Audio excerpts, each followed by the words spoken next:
ഏവർക്കും എൻ്റെ ബ്ലോഗിലേക്ക് ഹൃദ്യമായ സ്വാഗതം.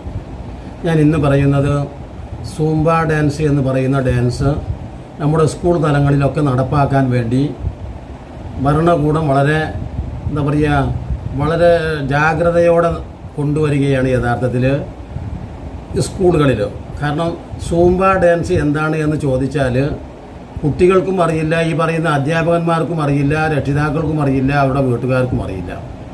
അപ്പോൾ ഈ സൂംബ ഡാൻസിനെ കുറിച്ച് ഞങ്ങൾ ആളുകളോടൊക്കെ ചോദിച്ചിട്ട്, അഥവാ എല്ലാ രാഷ്ട്രീയക്കാരോടും ചർച്ച ചെയ്ത് ഒരു സമന്വയത്തിലെത്തുമെന്നാണ് ഇപ്പോൾ സർക്കാർ പറയുന്നത്. അതിൻ്റെ ഭാഗമായി ഈ കുട്ടികളുടെ രക്ഷിതാക്കളോടും അവരുടെ രക്ഷിതാക്കളോടും ഒക്കെ തന്നെയാണല്ലോ യഥാർത്ഥത്തിൽ എന്താണ് സൂംബ ഡാൻസിൻ്റെ ഗുണമെന്നും ദോഷമെന്നൊക്കെ ആ കുട്ടികളുടെ വീടുകളിൽ നിന്ന് തന്നെ ഒരു പഠനം നടത്താൻ വേണ്ടിയിട്ട് സർക്കാർ നിയോഗിച്ച ഒരു എന്താ പറയുക ചില ആളുകൾ ചോദിക്കുകയാണ് യഥാർത്ഥത്തിൽ. ആദ്യമായിട്ട് ഒരു വീട്ടിലെത്തണം. എന്നിട്ട് ആ വീട്ടുകാരോട് ചോദിക്കുകയാണ്. അതായത് ഏകദേശം ഒരു 55-60 വയസ്സോളം പ്രായമുള്ള ആ വീട്ടുടമ ഒരു മുസ്ലിം പ്രദേശത്തുള്ള ഒരു കുടുംബനാഥനോടാണ് ചോദിക്കുന്നത്. അപ്പോൾ അദ്ദേഹത്തോട് ചോദിക്കുകയാണ്, ഈ സൂംബ ഡാൻസ് എന്ന് പറഞ്ഞാൽ യഥാർത്ഥത്തിൽ നിങ്ങൾക്ക് മനസ്സിലായോ? അപ്പോൾ അദ്ദേഹം പറഞ്ഞു, എനിക്ക് ഈ സൂംബ ഡാൻസ് അതൊക്കെ അറിയില്ല. കുട്ടികളൊക്കെ ആയിരുന്ന കാലത്ത്, ഞാനൊക്കെ ചെറുതായിരുന്ന കാലത്തൊക്കെ ഈ ഡാൻസുകളൊക്കെ കാണാൻ പോവാറുണ്ട്. പക്ഷേ അന്നൊന്നും ഈ സൂംബ ഡാൻസുകളില്ല. പക്ഷേ ഇപ്പോൾ പുതിയ ഡാൻസുകളെ കുറിച്ചൊക്കെ പറഞ്ഞ് കേൾക്കുന്നുണ്ട്. എന്ത് ഡാൻസാണാവോ? പക്ഷേ പഴയ ഡാൻസ് തന്നെയാണ് ഇപ്പോഴത്തെ ഈ പുതിയ സൂംബ ഡാൻസിനേക്കാൾ നല്ലത് എന്നാണ് അദ്ദേഹത്തിൻ്റെ മറുപടി. അപ്പോൾ രണ്ടാമത് പിന്നെ അവർ ചോദിച്ചു, അല്ല സൂംബ ഡാൻസ് എന്ന് പറയുമ്പോൾ ഈ കുട്ടികൾ അവർക്ക് ടെൻഷൻ കുറയാൻ, അതോടൊപ്പം തന്നെ മാനസികോല്ലാസത്തിന് ഒക്കെ നല്ല സംഗതിയാണെന്നാണല്ലോ ഭരണകൂടം പറയുന്നത്. അപ്പോൾ അതിൻ്റെ ഭാഗമായിട്ട് കുട്ടികൾക്ക് നല്ല മാനസികോല്ലാസം കിട്ടുക എന്ന ലക്ഷ്യത്തിന് വേണ്ടിയാണ് ഈ പെൺകുട്ടികളും ആൺകുട്ടികളും ഒക്കെ കൂടെ പ്രത്യേകമായ ഒരു ഡ്രസ് കോഡോടുകൂടെ അങ്ങനെ അവർ ചാടി കളിച്ച് ഏകദേശം ഒരു 40 മിനിറ്റ് 50 മിനിറ്റ് ഒക്കെ അങ്ങനെ ചാടി കളിച്ച് ഒരു ശരീരത്തിനൊക്കെ ഒരു വിശ്രമമുണ്ടാക്കി ആ ടെൻഷൻ കുറയ്ക്കുക. അപ്പോൾ എന്താണ് നിങ്ങളുടെ അഭിപ്രായം? അപ്പോൾ അദ്ദേഹം പറഞ്ഞത് എന്താ വെച്ചാൽ, ഈ ചാടിക്കളിച്ചുകൊണ്ട് ടെൻഷൻ കുറയ്ക്കാൻ കഴിയുമോ എന്ന് ഞാനൊന്നും ഇപ്പോൾ 55-60 വയസ്സായ എന്നെ സംബന്ധിച്ചിടത്തോളം ഞങ്ങളൊന്നും വെറുതെ എങ്കിലും ഇങ്ങനെ ചാടിക്കളിച്ചിട്ട്, കാരണം ശരീരമൊക്കെ വിയർത്ത് കുളിച്ച് സത്യത്തിൽ ഒരു മാനസികമായിട്ട് ഞങ്ങൾക്ക് ക്ഷീണമാണ് സംഭവിക്കാറ് യഥാർത്ഥത്തിൽ. കാരണം അതിൽ സംതൃപ്തിയൊന്നുമില്ലല്ലോ. കാരണം വെറുതെയെങ്കിലും ഈ പെൺകുട്ടികളും ആൺകുട്ടികളും ഒക്കെ ഇങ്ങനെ ഒരു ഭ്രാന്തൻ പരിപാടി എന്നതിലപ്പുറമായിട്ട്, കാരണം വെറുതെ ടൈം വേസ്റ്റ് ചെയ്യണം എന്ന് പറഞ്ഞാൽ എന്തോ ഒരു പ്രയോജനമാണ് സാറേ ഈ വക കാര്യങ്ങളൊക്കെ നിങ്ങൾ ചെയ്തത് കൊണ്ട്? സ്കൂളിൽ ഇത്രയും ഒരു പീരീഡോളം എന്ന് പറയുന്ന ഒരു 3/4 മണിക്കൂർ ആഴ്ചയിൽ ഒരു ദിവസമാണ് നിങ്ങൾ കൊടുക്കുന്നു എന്നാണ് പറയുന്നത്. അതിനുവേണ്ടി സർക്കാർ ശമ്പളം കൊടുക്കുന്നു. മാത്രമല്ല അവർക്ക് കിട്ടുന്ന PTA ക്ലാസ് എന്ന് പറഞ്ഞാൽ ഡ്രിൽ ക്ലാസ്സിൽ ഇതാണ് കിട്ടുന്നത്. അപ്പോൾ എന്താ ഇപ്പോൾ സംഭവിക്കാൻ പോകുന്നു എന്ന് വെച്ചാൽ, ഈ ചാടി കുട്ടികൾക്ക് അവരുടെ ശരീരഘടനയിൽ തന്നെ ഒരു സുഖകരമല്ലാത്ത രീതിയിൽ, കാരണം എന്തു കണ്ടാലും പിന്നെ ചാടാനുള്ള, അതായത് ഈ കൗമാരച്ചാട്ടം തന്നെ പ്രോത്സാഹിപ്പിക്കത്തക്ക രീതിയിൽ, അതായത് ആണ് പെണ്ണും കൂടെ ഇടകലർന്ന് എന്ത് സംഭവങ്ങൾ ഉണ്ടായാലും അത് സമൂഹത്തിന് ഗുണകരമായിട്ടുള്ള ഒരു കാര്യമാണെന്ന് എനിക്ക് തോന്നുന്നില്ല. അല്ല സുഹൃത്തെ, നിങ്ങൾക്ക് അപ്പോൾ നിങ്ങൾ ഈ പറയുന്ന ഈ സൂംബ ഡാൻസ് എന്ന് പറയുന്നത് വേണ്ട എന്നാണോ നിങ്ങൾ പറയുന്നത്? അല്ല, എനിക്ക് വേണ്ട എന്ന് പറഞ്ഞതുകൊണ്ട് എന്താണ് പ്രയോജനമുള്ളത്?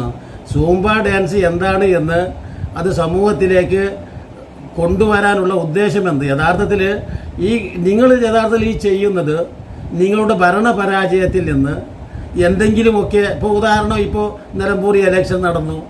ആ നിലമ്പൂർ ഇലക്ഷൻ്റെ പരാജയ ഭീതി നിങ്ങളെ പിടികൂടിയിട്ടുണ്ടെന്നാണ് എനിക്ക് തോന്നുന്നത്. അല്ലാതെ ഇന്ന് വരെയും ഇപ്പോൾ ഏകദേശം 947 ശേഷം തുടങ്ങിയിട്ടുള്ള എന്ന് പറഞ്ഞാൽ നമ്മുടെ റിപ്പബ്ലിക് ആയതിനു ശേഷം ഏകദേശം 1/2 നൂറ്റാണ്ട് കഴിഞ്ഞു. ഈ സ്കൂൾ തന്നെയായിരുന്നു നമ്മൾക്ക്. ഏകദേശം 1/2 നൂറ്റാണ്ടിന് മേലെയായ ഈ സ്കൂളിലൊന്നും തന്നെ ഇത്തരത്തിലുള്ള ഒരു ചാട്ടം ഞാൻ ഇതുവരെ കണ്ടിട്ടില്ല. അതിൻ്റെ പേരിൽ കുട്ടികൾ ഒരു മോശക്കാരാവുകയോ, അല്ലെങ്കിൽ ആ കുട്ടികൾ ഒരു മാനസിക വളർച്ച ഇല്ലാത്തവരായി തീരുകയോ, അതല്ലെങ്കിൽ അവരൊരു കുറ്റകരമായ മൈൻഡുള്ളവരായി തീരുകയോ ഒന്നും ചെയ്തിട്ടില്ല. മറിച്ച് ഇപ്പോഴത്തെ കുട്ടികളിലാണ് സ്വാഭാവികമായിട്ടും ഇത്തരത്തിലുള്ള കുറ്റകൃത്യങ്ങളൊക്കെ നടക്കുന്നത് എന്നാണ് എനിക്ക് തോന്നുന്നത്.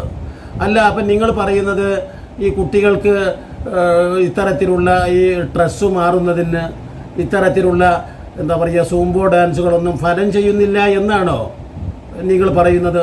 ഞാനത് അറിയില്ല. ഞാൻ നിങ്ങളോട് പറഞ്ഞില്ലേ, എനിക്ക് ഈ സൂംബോ ഡാൻസ് എന്താണെന്ന് പോലും ജീവിതത്തിൽ കണ്ടിട്ടില്ലാത്ത, എൻ്റെ കുട്ടിക്കാലത്തോ മാത്രമല്ല ഈ രാജ്യം സ്വാതന്ത്ര്യം കിട്ടുന്ന കാലം മുതൽ കലാലയങ്ങളിലൊന്നും തന്നെ ഇത്തരത്തിലുള്ള ഡാൻസ് പരിപാടികളോ ഈ ആണും പെണ്ണും ഇടകലർന്ന് അങ്ങനെ ശീലിക്കുന്ന ഒരു തോന്നിവാസമോ. എൻ്റെ കാലത്തൊക്കെ ഞങ്ങളൊക്കെ ഇപ്പോൾ സ്കൂളിൽ പഠിക്കുന്ന കാലത്ത് പെൺകുട്ടികൾക്ക് ഒരു പ്രത്യേക ഭാഗത്ത് ബെഞ്ചും ഡെസ്കും ഇട്ട് കൊടുക്കും, ആൺകുട്ടികൾക്ക് വേറൊരു പ്രത്യേക ഭാഗത്ത്, അല്ലാതെ അവർ ഇടകലർന്ന് അക്കാലത്തും ഇരുന്നിട്ടില്ല. ഇപ്പോൾ എല്ലാവരും സമമാണ്, ന്യൂട്രൽ ജെൻഡാലിറ്റിയൊക്കെ പറയുന്ന ഈ കാലത്ത് ഇനി എന്തൊക്കെയാണ് എനിക്കൊന്നും അറിഞ്ഞുകൂടെ ഈ സംഭവം. മാത്രമല്ല, നിങ്ങൾ ലഹരിക്കെതിരെയാണല്ലോ ഈ പരിപാടി നടത്തുന്നത്. അപ്പോൾ ലഹരിക്കെതിരെ നടത്തുന്ന പരിപാടി ആദ്യം ചെയ്യേണ്ടത്, നിങ്ങൾക്ക് ആത്മാർത്ഥതയുണ്ടെങ്കിൽ ഈ ലഹരി എന്ന് പറയുന്ന സംഗതി ആദ്യം തന്നെ നിങ്ങൾ നിരോധിക്കണം. എന്ന് പറഞ്ഞാൽ ഗ്രാമാന്തരങ്ങളിൽ ചാരായ കടകളും കള്ള് ഷാപ്പുകളും സർക്കാരിൻ്റെ തന്നെ ബീവറേജുകളും ഒക്കെ പ്രവർത്തിക്കുന്നു. ആദ്യം നിങ്ങൾ അത് എന്താ പറയുക, നിങ്ങൾ അത് നുള്ളിക്കളയൂ. എന്ന് പറഞ്ഞാൽ ഇതിൻ്റെ എന്താ പറയുക ഒരു ഹോളാണ്. എന്ന് പറഞ്ഞാൽ ഇതിന് ചെറുതായിട്ട് ആദ്യമായിട്ട് ഒരു കുട്ടി നുണയുന്നത് അല്ലെങ്കിൽ അവന് കിട്ടുന്നത് ചാരായമാണ്, അല്ലെങ്കിൽ കള്ളാണ്, അല്ലെങ്കിൽ ബീവറേജിൽ പോയിട്ട് കുടിച്ച് സംഘം ചേർന്ന് കുടിക്കുകയാണ്.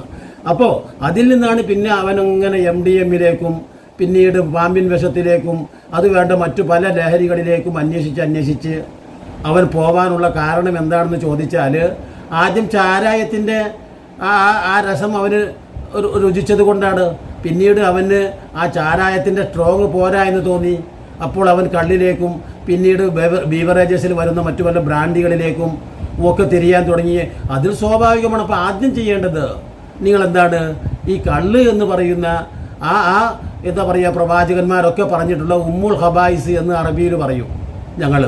എന്ന് പറഞ്ഞാൽ തിന്മയുടെ മാതാവ്, അതാണ് മദ്യം. ആദ്യം നിങ്ങൾ ആ മദ്യം നിരോധിക്കൂ. ആ മദ്യം നിരോധിച്ചതിന് ശേഷമല്ലേ പിന്നീട് മറ്റു മയക്കുമരുന്നുകളെ ഒക്കെ നമുക്ക് എതിർക്കാനുള്ള ആത്മാർത്ഥത ലഭിക്കുകയുള്ളൂ.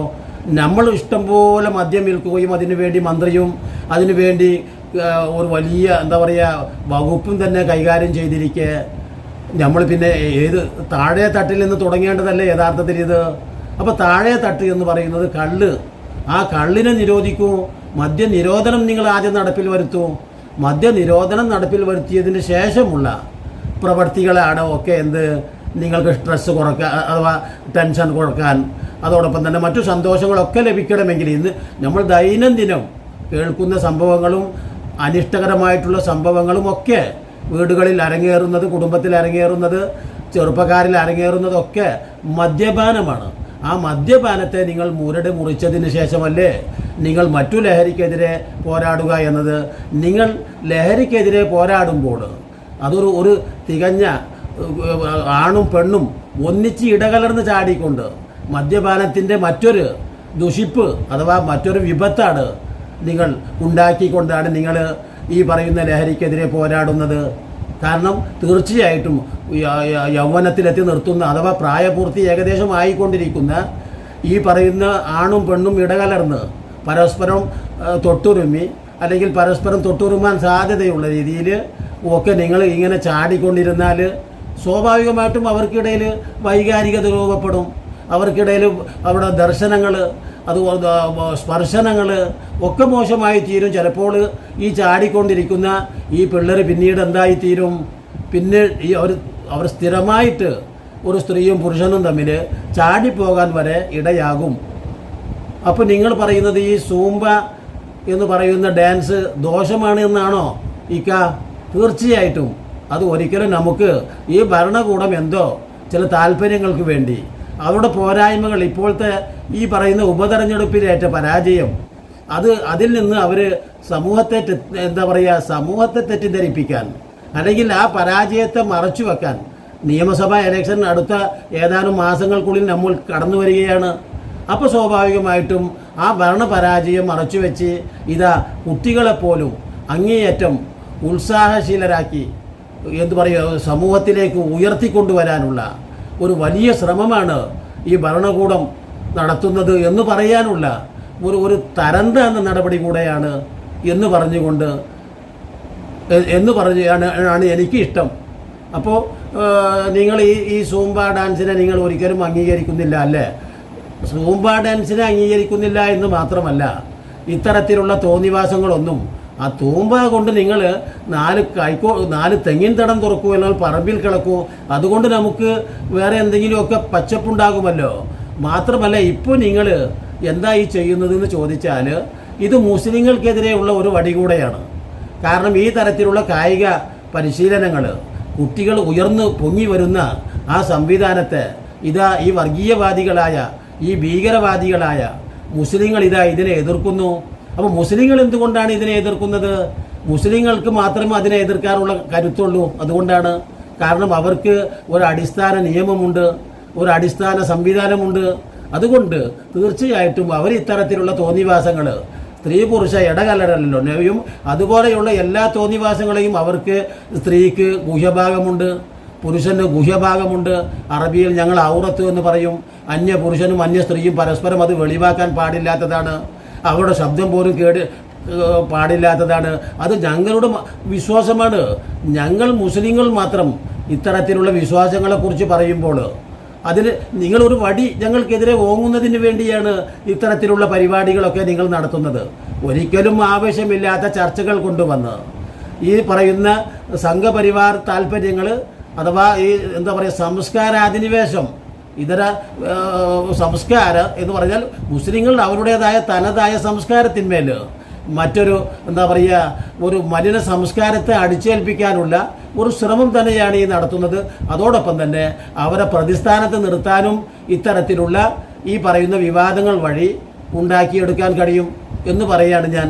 തീർച്ചയായിട്ടും എന്നാണ് എനിക്ക് ഇതിൽ നിങ്ങളോട് പറയാനുള്ളത്. ഓക്കെ, എന്നാൽ ഇനിയും ഞങ്ങൾ മറ്റു വീടുകളിലേക്കൊക്കെ പോയിട്ട് എന്നാൽ ഒരു സർവേ തയ്യാറാക്കിയിട്ട് ഞങ്ങളോട് സർക്കാർ ഇത്ര ദിവസത്തിനുള്ളിൽ ഒരു റിപ്പോർട്ട് സമർപ്പിക്കാൻ പറഞ്ഞിട്ടുണ്ട്. അതുകൊണ്ട് കാക്ക ബൈ ബൈ, ഞങ്ങൾ പോകുന്നു.